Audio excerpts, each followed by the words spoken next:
as has been discussed, I'm Jewish. Yeah, I liked growing up Jewish in the South. I did. You grow up Jewish in New York, you're a dime a dozen. Jewish in the South, Sandy Koufax, all right? I'm a rare breed, an endangered species. Exotic. Man. It can be tough, though, being like the only representation of Judaism like in your Southern community, because people start thinking you know everything. They start asking you questions like you're a rabbi or something. Seriously, people would be like, Evan, do Jews believe in God? I'd be like, well, I did until I got a D on this poem, and now I'm questioning everything, to be honest. But no, my Nana, she grew up in a different time, and she grew up in New York. So she was always kind of worried about our safety being Jews in Atlanta. And I'd have to remind her, I'm like, Nana, we're all good. We live in Atlanta. Nobody is safe, okay? This place is dangerous, all right? We might fit in here more than anywhere we've ever lived. But she was like, no, Evan, listen to me. Trust me. If they ever ask what you are, say it with me. You're Italian, okay? It's pizza, pasta, Sopranos. Pizza, pasta, Sopranos. But yeah, people would always want to ask me like about my bar mitzvah. And I had a bar mitzvah. I did. I don't know if you guys are familiar with bar mitzvahs. If you're not, it's kind of a lot like this, to be honest. You know? A lot of people show up to watch a young Jew try and level up. I mean, this is it. You know? That's what it is.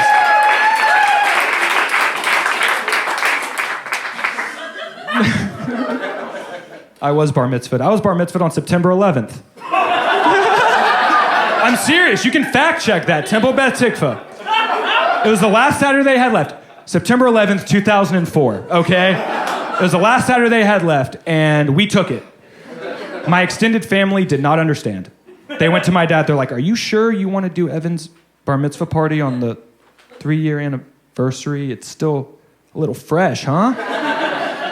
And my dad told him. He said, listen, we're getting a great deal on the venue. So, and my family was like, Hava, Nagila, Hava, Nagila, Hava.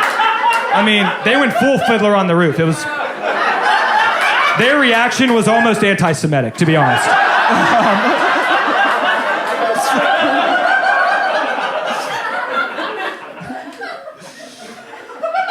September 11th, 2004. It was America themed. We leaned in. What else are you gonna do? What else are you gonna do? My mom and I slow danced to Lee Greenwood's God Bless the USA. And everyone got a take-home party favor from Love's, a Never Forget t-shirt, and a 9/11 commemorative shot glass. Love a Love's, dude. Love a Love's.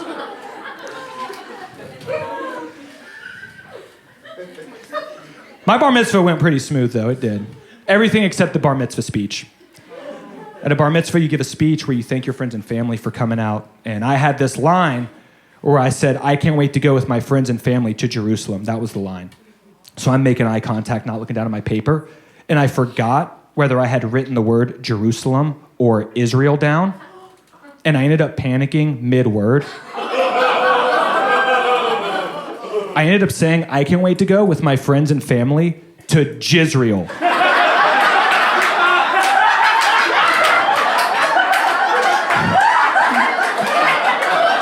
I said Jizreel at temple, Torah open, next to Rabbi, next to Nana, yarmulke on, everything. I had braces at the time. There's a whole look. There's a whole look. Because I panicked mid-word, it came out like Israel, like I was receiving my birthright. I was so embarrassed at my bar mitzvah party. I was like not having a good time. And my Uncle Charlie saw this and he came up and he wanted to make me feel better. So he came up and he went, don't worry, Evan. One of these ladies will take you to Jizreel tonight.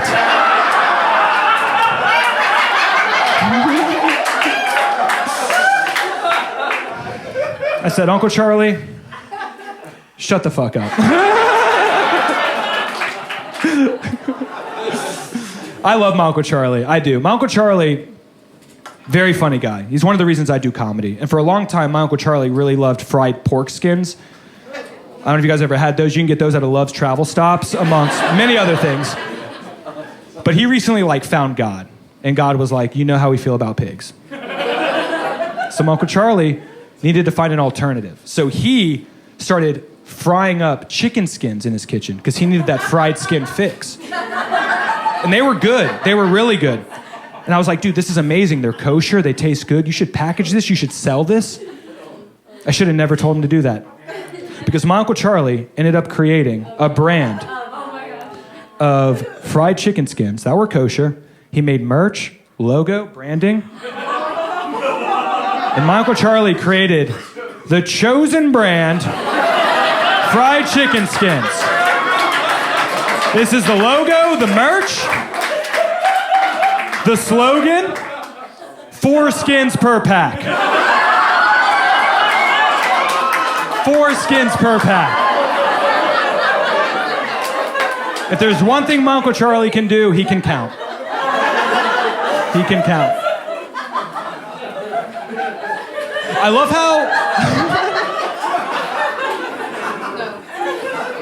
I just love how my Uncle Charlie wanted to do something nice for the Jewish community, and he inadvertently created the most anti-Semitic t-shirt I've ever seen in my life.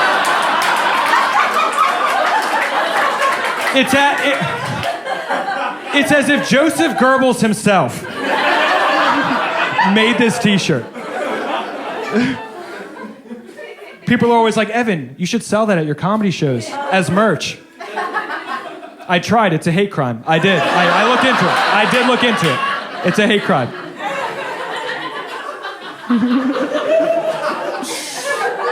But I know people love free t-shirts. So who wants a free chosen brand? All of y'all are canceled, okay? You're all canceled. That was a test. And y'all failed.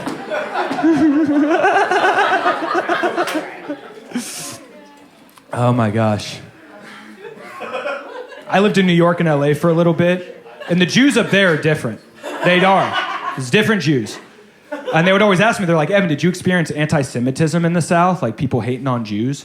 And it's like, yeah, a little bit, but it was never what you think, you know? And ironically enough, the last place that I experienced anti-Semitism was at an Einstein's Bagels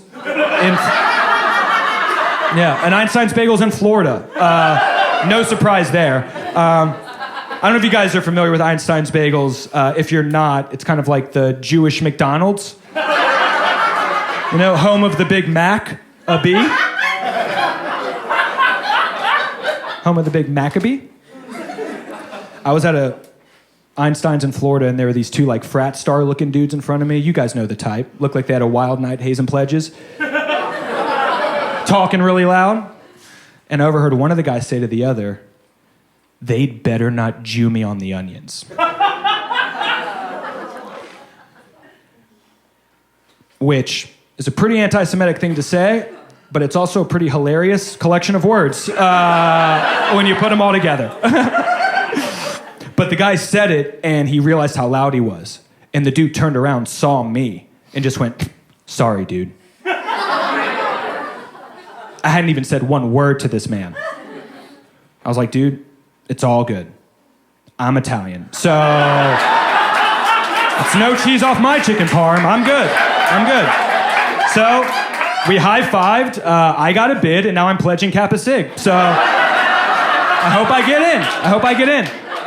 I'll have to make room in my t-shirt drawer, but I hope I get in. I do.